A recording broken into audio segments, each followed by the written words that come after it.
शिक्षा से ही ये देश की गरीबी और देश की स्थिति बदली जा सकती है।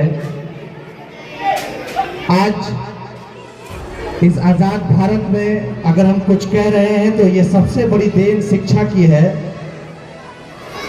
एक बात इन पंक्तियों में सबसे पहले मैं कहने की कोशिश करूंगा कि पहले तालीम से तुम मोड़ दिए जाओगे। जो शिक्षा का अधिकार छीना जा रहा है उसी पे कि पहले तालीम से तुम मोड़ दिए जाओगे, फिर किसी जुर्म से तुम जोड़ दिए जाओगे। आज प्रशासनिक व्यवस्था कभी किसी को उठा के हम जैसे पिछड़ों को, असहाय को, कभी बालू के नाम पे, कभी दारू के नाम पे, कभी किसी नाम पे, उसी पे शायर कहता है कि पहले तालीम से तुम मोड़ दिए जाओगे, फिर किसी जुर्म से तुम जोड़ दिए जाओगे। भारत के हिंदू मुसलमानों में आपसे कह रहा हूं कि हाथ से हाथ की जंजीर बना के निकले, वरना धागे की तरह तोड़ दिए जाओगे। आज नावाडी रोहतास की पावन धरती पे मॉडर्न इंग्लिश स्कूल पिछले कई सालों से हमारे मित्र, हमारे दोस्त, हमारे अभिभावक, हमारे शिक्षक आजादी सेवा दे रहे हैं। एक अच्छी तालीम, एक अच्छा शिक्षा व्यवस्था कायम की गई है। यहाँ पे मौजूद बाकर रजा साहब, डायरेक्टर मॉडर्न इंग्लिश स्कूल, आजाद साहब, डॉक्टर साहब, हमारे पत्रकार बंधु, खादिम साहब और जहां जहां तक नजर पहुंच रही, हमारी एक बहन जिन्होंने बीपीएससी में अपना नाम रोशन किया इसी स्कूल में पढ़ा के, उन समेत उन तमाम लोगों को बधाई जो अभी देख रहे हैं, जो सुन रहे हैं।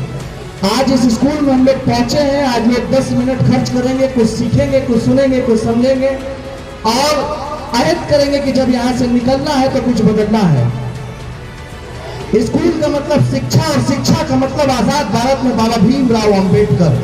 वो बात मैं इसलिए कह रहा हूँ कि शिक्षा के अभाव में जिस वक्त, जिस जुल्म के साथ, जिस सामाजिक प्रताड़ना के साथ बाबा भीमराव अंबेडकर ने ना अपनी शक्ल, ना अपनी जात, ना अपने कद, ना अपने पद को, बल्कि तालीम को, शिक्षा को इतनी मजबूती से पकड़कर पूरी दुनिया को यह आईना दिखाया कि आपके समाज का एक छोटा सा भीमराव अंबेडकर पूरी दुनिया में संविधान रचयिता, भारत दुनिया के सबसे बड़े देश का संविधान लिख के ये कहता है कि जब हम कलम उठाते हैं तो संविधान लिखते हैं और दुनिया को आईना दिखाते हैं। तो जरूरत है नावाडी स्कूल और इस समाज में रहने वाले लोगों के लिए कि सबसे पहले कुछ समझे, न समझे, कलम की ताकत को जरूर समझे।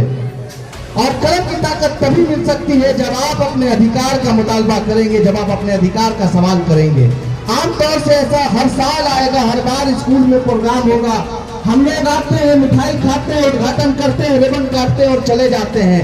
नहीं कुछ हो रहा है तो समाज में बदलाव, तो समाज में बदलाव के लिए हम लोगों को पूछना पड़ेगा।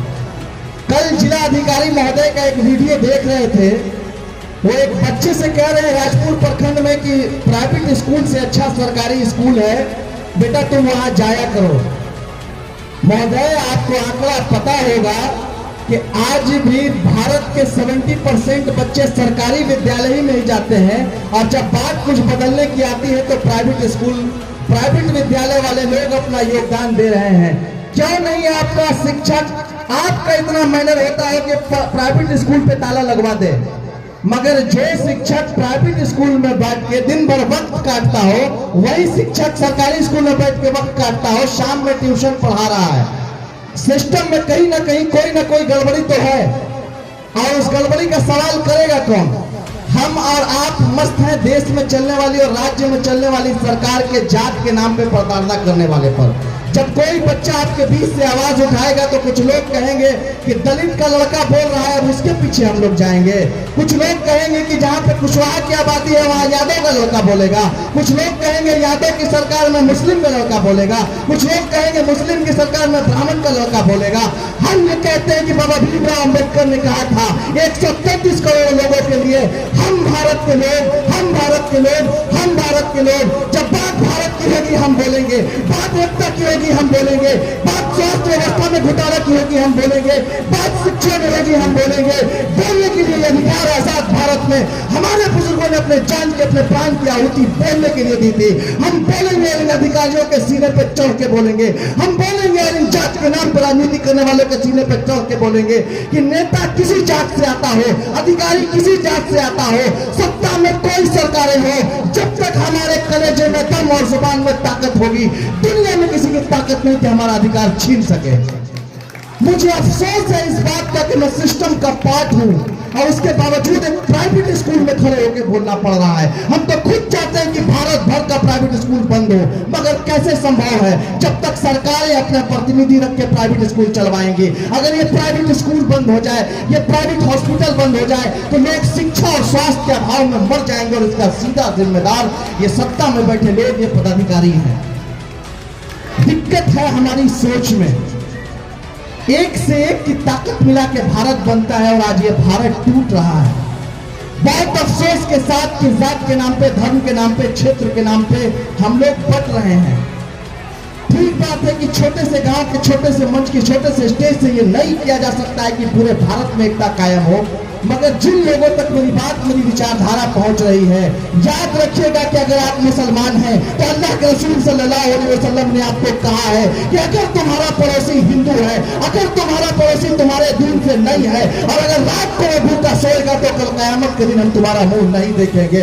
जब हिंदू भाई के लिए फर्ज है कि अगर किसी हिंदू के घर में बीमारी है तो मुसलमान अपना खून दे के बचाए। अगर मर्यादा पुरुषोत्तम श्री राम को मानने वाले पूरे भारत में जश्न का माहौल है, मर्यादा पुरुषोत्तम श्री राम का 22 तारीख को आगमन है, मंदिर बनाया जा रहा है, सरकारें अपनी राजनीति कर रही हैं, लेकिन अगर राम के आचरण को कोई समझ जाए, अगर आप अपने अंदर मर्यादा लाएंगे, सबरी के झूठे बैर ने मर्यादा पुरुषोत्तम श्री राम को श्री राम बनाया है।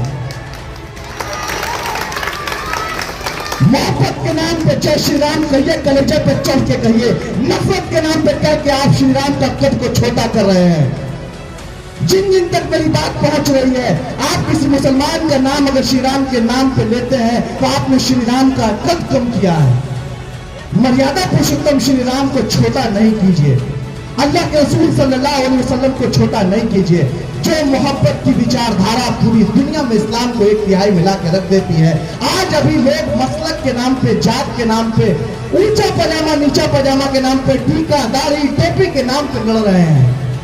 कब तक लड़ेंगे तय कर लीजिए, मगर लड़ाई को बंद कीजिए। आपकी लड़ाई से देश टूट रहा है, आपकी लड़ाई से समाज कमजोर हो रहा है।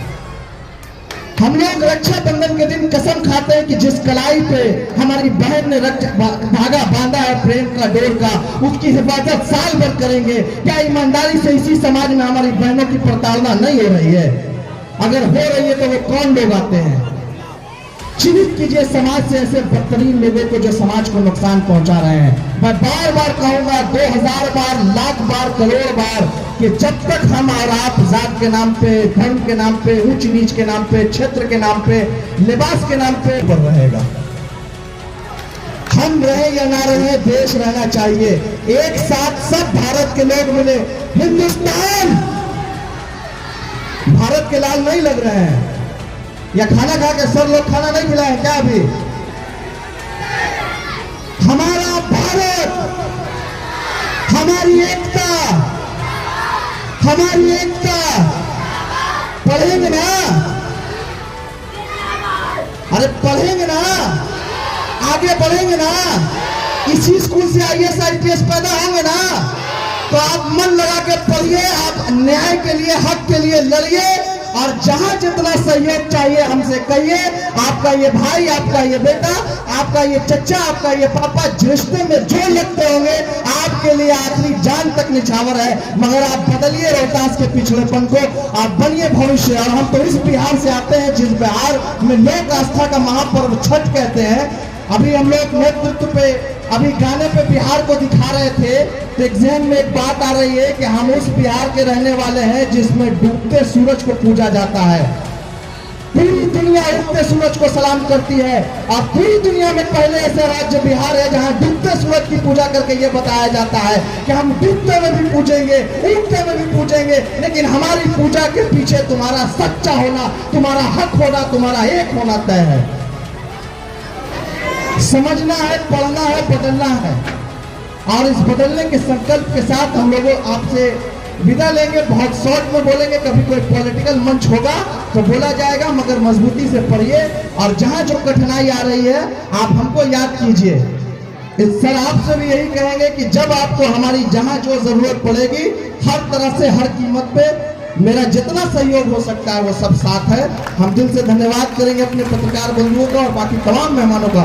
बहुत बहुत धन्यवाद। जय हिंद, जय बिहार।